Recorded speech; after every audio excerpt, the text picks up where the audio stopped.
All right, let's talk Tampa Bay Buccaneers. This Bucs squad has kind of flying under the radar, despite being one of the best teams in the NFC, and frankly, at times, they look like one of the best teams in the National Football League. They've beat up some really good teams. They've beaten the Detroit Lions. They beat up the Philadelphia Eagles. Baker Mayfield has looked good when he's not trying to throw away the game like he did in the first half last weekend. But a lot of the secret sauce behind the Bucs' early season success is smart strategies that they're using, and they recently made another smart move that should benefit them not just this week but going forward as well. Exciting news out of Tampa Bay. I'm Nick, and this is Saturday Morning Inspection.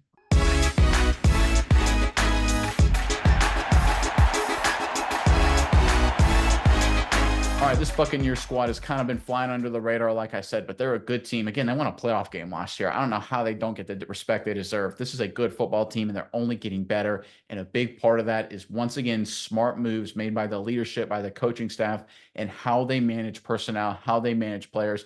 And Todd Bowles and his entire coaching staff just recently made another smart move involving a key position group. Let's pull up this report courtesy of NBC Sports to talk about it. All right, the Buccaneers suddenly have a crowded offensive backfield. Rachaad White started the first 5 games this season, but rookie Bucky Irving was the more productive back. Irving got the start against the Saints with White injured last Sunday and picked up 105 yards from scrimmage, but he wound up being outshined by Sean Tucker. Tucker ran for a $136, caught 3 passes for 56, and scored touchdowns in both roles as the Buccaneers routed their division rivals. Tucker was named the NFC Offensive Player of the Week in recognition of his effort, and head coach Todd Bowles said at a Thursday press conference that he anticipates using all 3 backs when everyone is healthy. Bowles said he would use a, quote, hot hand, unquote, approach to divvy up the playing time in such a scenario.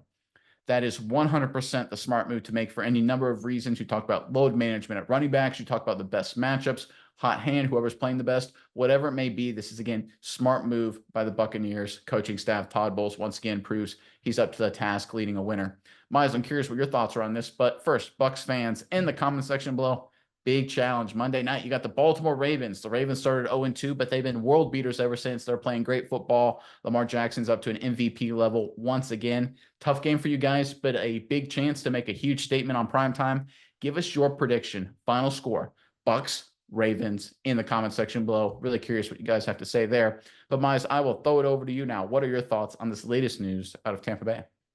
Yeah, Nick, I think this is a great strategy for the Bucs because this, like you said, world beaters. These are 2 world beaters. This is a top 5 rushing offense going against the number 1 rushing defense. Do you want to throw one guy up against the rushing defense? Do you want Rachaad White to come back from injury and go straight into this game? No, I don't think so. I know a lot of teams would do that. You think that, guys get hurt, and sometimes they were the starter at the beginning of the season.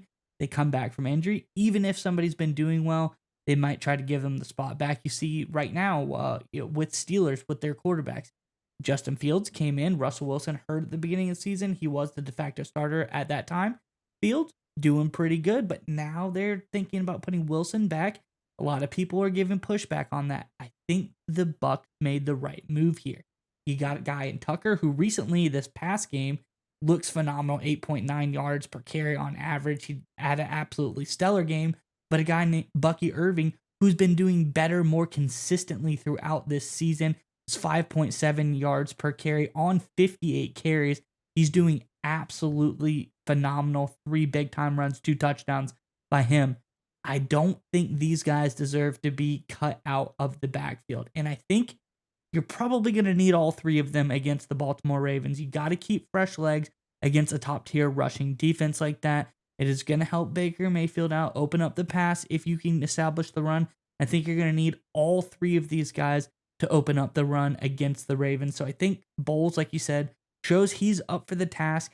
He has a really solid game plan, and he's doing the right thing here. I don't think that if you have guys that are doing really well, you should immediately yank them out of the lineup. I think you work Rachaad White back in whatever capacity, but let these young guys come in here and prove what they're made of, because so far they're proving to be very, very good players.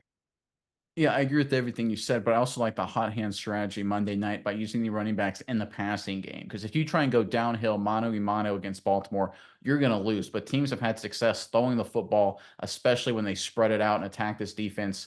Obviously, we're talking a new defensive coordinator this year in Baltimore. Mike McDonald is now with the Seattle Seahawks. They have not been great, to be totally honest, in pass defense, especially in the second halves of games. They kind of sometimes rely on kind of a soft shell zone coverage. and it allows underneath throws to really pick teams apart. I look for Baker Mayfield to use his patience. Don't be over aggressive. Don't force it to Mike Evans or Godwin or whoever when it's not there. Hit the check down, hit White, hit Irving, hit Tucker, whatever it may be in these short passes out of the backfield, and live with these 5, 6, 7, 8 yard gains, because the Ravens want you to play the opposite. The Ravens want you to go mano-a-mano with them, and they want you to just be aggressive down the field where they can get turnovers, where you have guys like Marlon Humphrey and a really good, smart veteran secondary. Young guy in Wiggins is coming along well too for this Ravens pass defense. So this is a group where Baltimore doesn't want you to take the old Tom Brady methodology of just dink and dunk it, death by 1,000 cuts. That's what the Buccaneers are going to have to do against the Ravens. And frankly, if you look at the top competition in the NFC, looking at the 49ers, looking at the Detroit Lions, it's going to be the same kind of strategy. Obviously, the Buccaneers know how to beat the Lions. They proved it earlier this season. But I think going forward, using these running backs, not just in the running game, but in the passing game as well, is going to be critical, because as good as Baker Mayfield is and has been this season, I'm a big Baker guy, have been for a while, especially what he's been doing this season. What we saw against the Saints, the turnovers can show up. They can rear their ugly head. And in big games against quality opponents, against teams that aren't devastated by injuries, you throw those number of interceptions, you have a terrible second quarter, you lose the game, right? You're done. Your season's over if it's a playoff game, right? Can't have that happen. One of the ways to mitigate that risk is to live with the check down.